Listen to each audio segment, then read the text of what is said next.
service of CNC Worldwide.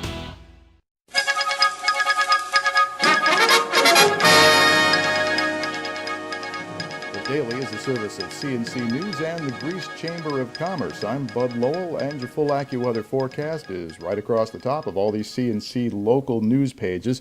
There is some relief coming from this oppressive, muggy air, they're telling us, but we got another 24 hours to go. The former executive director of Monroe Community Hospital used the public forum of Tuesday night's county legislature meeting to state his side of the incident that led to him being fired. Todd Spring spoke for the first time, saying he came to set the record straight.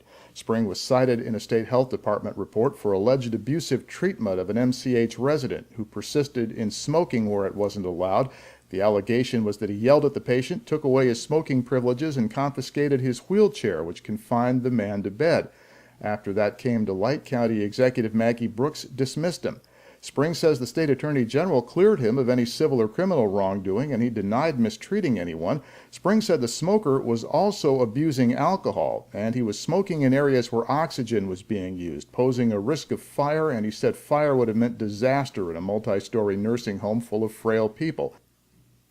Democrats in the Monroe County Legislature finally saw two of their proposals approved Tuesday night. One by Rochester legislator Josh Bowroth tightens the ethics requirements on county employees and officers accepting gifts from anyone with a financial interest in the county.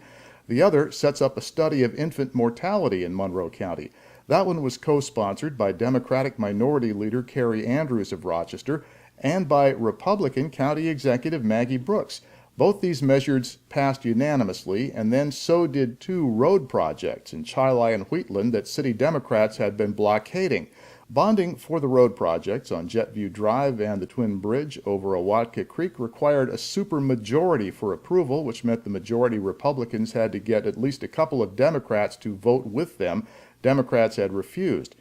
Last night, neither Majority Leader Steve Tucciarello of Gates or Minority Leader Carrie Andrews wanted to talk about quid pro quos. They talked instead about forging better bipartisan relationships. State police investigators working to reconstruct Monday's fatal truck crash on the 590 in Brighton are looking for witnesses who saw the tanker truck that rolled off the exit ramp and crushed the smaller truck on the highway below. The tractor-trailer tank truck went out of control, exiting I-490 on the ramp down to 590 at the split. The rig rolled over the barrier and fell on the expressway, and it landed right on top of a passing box truck, killing that driver. Accident investigators have the tanker truck driver's account of what happened, and they have talked with witnesses who saw it from the 590 perspective. They want to talk to anyone who may have seen the big rig on 490 just before the crash.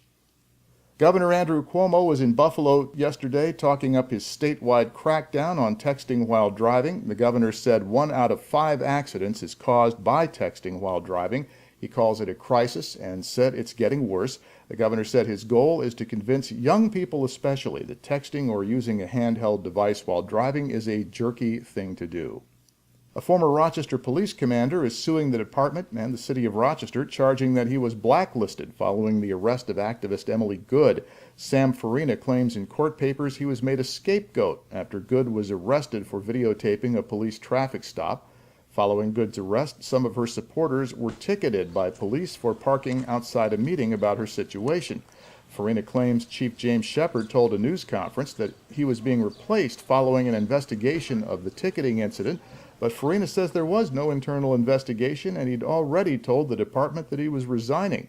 Farina says he then tried to get a job at the county 911 center, but was denied. He alleges that was at the request of Rochester Mayor Tom Richards.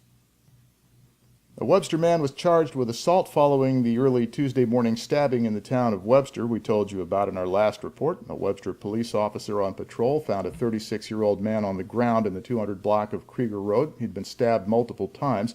It turns out in a knife fight with a man named George Reddington, also of Webster, and police have charged him with first-degree assault. The wounded man tried to leave the scene on his motorcycle but crashed.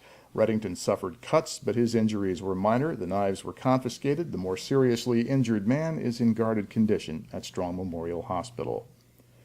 And Rochester police confirm a woman was shot in the stomach last night during a large fight in the area of Frost and Jefferson Avenues. Police were called to the 300 block of Frost Avenue for a report of a large group of young people fighting Tuesday night. The first officers on the scene reported a large fight. They called for additional patrol cars. As youths began running away through backyards, police found the 22-year-old victim, confirmed she had been shot. Police say she was not the intended target. Her injury appeared not to be life-threatening. Links to these and other stories are to the left of the player window on CNC Pages. At the bottom of the page are links you can use to post news and information directly to us. Next news podcast is As It Happens. Updates are as necessary. I'm Bud Lowell, CNC News.